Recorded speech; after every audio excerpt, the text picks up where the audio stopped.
repita. 8h38, vamos retomar aqui as nossas notícias, ainda repercutindo eleições, vamos até São Paulo, porque a imprensa nacional está repercutindo a vice do Guilherme Boulos, porque ela foi apontada no início como um trunfo para o candidato do PSOL na campanha de São Paulo. E nem lembro a quem é. ex-prefeita e vice na chapa, Marta Suplicy, teve uma atuação apagada na corrida eleitoral, sem conseguir mobilizar eleitores nas regiões onde tinha alta popularidade após a sua gestão, que foi de 2001 a 2004, como a zona sul da cidade. A gente vai falar de Marta, mas eu queria trazer também para o Rio Grande do Norte, para a gente falar um pouquinho da atuação dos vices, dos candidatos Paulinho Freire e Natália Bonavides. Pois é, aqui em Natal, na verdade vamos começar por São Paulo. Lá em São Paulo, Marta Suplicy, ela tem um histórico muito grande de uma ligação ao PT. Ela foi durante muito tempo militante do PT, foi prefeita estando no PT, é ex-mulher do senador Eduardo Suplicy, por isso que ainda leva o nome Suplicy. Ela nunca tirou, nunca né? tirou, porque enfim, eu vou falar que é o nome artístico dela, mas é o nome político de Marta. Mas Marta Suplicy, ela já era uma política, com todo respeito, ela em decadência lá em São Paulo. Ela não era um nome forte na política capaz de angariar tantos votos para Guilherme Boulos.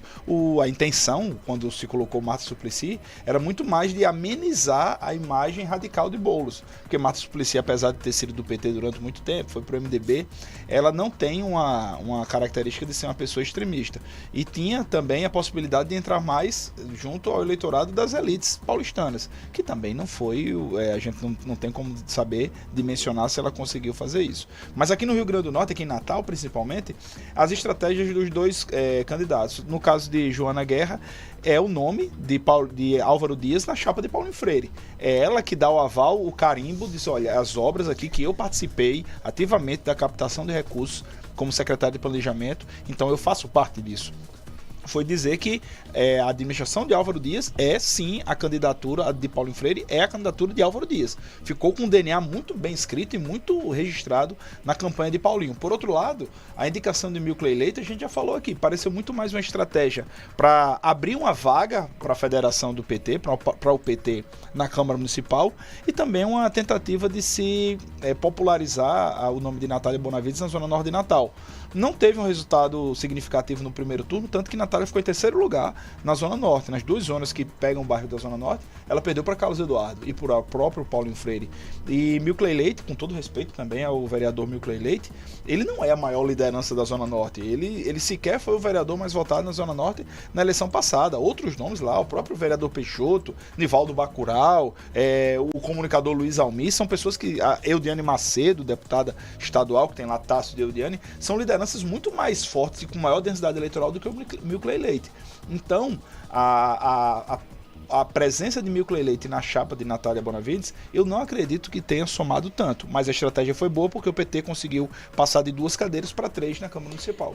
Bom, eu avalio que o segundo turno foi um segundo turno de participação muito mais discreta dos candidatos a vice do que no primeiro turno. A própria Joana Guerra, ela estava muito mais presente nas artes, nas postagens, no feed de Paulinho Freire no primeiro turno do que no segundo, né? Talvez até uma estratégia da própria campanha, né? Colocar o candidato como protagonista e na tentativa de captar os votos. Isso aconteceu no episódio Paulinho Freire, do lado de Paulinho Freire, e também se repete. Pouco a gente vê imagens e postagens com a participação direta dos candidatos a vice, de Paulinho e de Natália, nesse segundo turno. Em relação a São Paulo, eu acompanho, claro, a gente não está lá, mas a principal participação de Marta que eu vi na campanha de Boulos, minha gente, foi no dia da eleição que ela estava ao lado de Janja. Depois disso, eu não vi mais nada que fizesse referência aí à candidata a vice-prefeita de São Paulo. Então, os vices, minha gente, na verdade, se tem uma frase que é correta, é essa: vice é vice. Né? Se ela foi inventada por Carlos Eduardo, ela realmente retrata. Ele dá o suporte estratégico à chapa. Natália foi buscar um nome com um objetivo, mas para popularizar o nome dela numa área em que o vereador Milcley tinha uma liderança. Paulinho Freire, de pronto, escolheu Joana, aceitou Joana, porque trazia o aval de Álvaro Dias. Então, o vice vem para essas composições muito mais políticas do que eleitoral. E a gente tem que lembrar também, pessoal, porque os vices, historicamente, têm papéis muito discretos na República e também aqui no Estado. Não, tem outros que não são tão discretos assim. Tem muito vice que dá trabalho, Júlio. Exatamente. Quando o vice não é discreto é porque ele está dando trabalho. É o caso de Michel Temer e a Dilma. Deu muito trabalho que deu uma bela de uma rasteira. Se você não souber escolher um vice, se você tiver um vice que coloque atrás de você, assim, um apontado para a cabeça, você passa 4 anos. Que foi o caso de Michel Temer com o Dilma Rousseff, que fez de tudo para conseguir o apoio do PMDB, mas a gente, por outro lado, Fernando Henrique Cardoso, ele teve Marco Maciel durante toda a sua gestão, ninguém nem ouviu falar em Marco Maciel, que era o intelectual. Álvaro Dias deu até sorte, tinha uma vice que não era apoiadora da sua gestão, né, nesse segundo mandato, mas também não foi ameaça a ele em nenhum momento. Pois né? Ficou no lugar dela de vice. Pois é, então os vices em si realmente não fazem uma diferença tão grande numa chapa.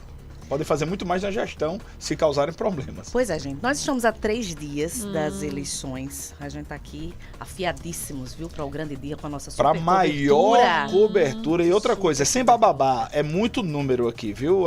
Assim como no primeiro turno, os primeiros números, o TRE tá dizendo, ei, chegaram os números? Não, eu tô vindo aqui na Jovem Pan. O pessoal do TRE, viu? Porque não tinha chegado lá, a gente conseguiu dar antes deles. Aí as campanhas, tanto